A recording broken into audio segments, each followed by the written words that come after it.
এবার সায়মা ওয়াজেদ পুতুলের নির্দেশে দেশে ফিরছেন শেখ হাসিনা। জানা গেছে দেশে ফিরে তিনি ত্রয়োদশ সংসদ নির্বাচনে অংশ নেবেন। তো দর্শক, চলুন দেখে আসি বিস্তারিত। আগামী 48 ঘন্টায় বাংলাদেশের রাজনীতিতে বিরাট কিছু ঘটবে। এবার দীর্ঘ প্রতীক্ষার অবসান ঘটতে যাচ্ছে, কেননা শেখ হাসিনার কন্যা সায়মা ওয়াজেদ পুতুলের বলিষ্ঠ নেতৃত্ব ও পরিকল্পনা। প্রিয় দেশবাসী, আসসালামু আলাইকুম।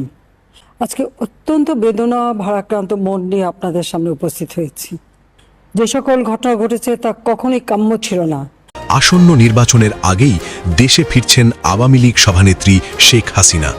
নিরাপত্তার খাতিরে তিনি হযরত শাহজালাল বিমানবন্দরে নামবেন না, বরং সেনাপ্রধানের পথ অনুসরণ করে তেজগাঁও বিমানবন্দরে অবতরণ করবেন।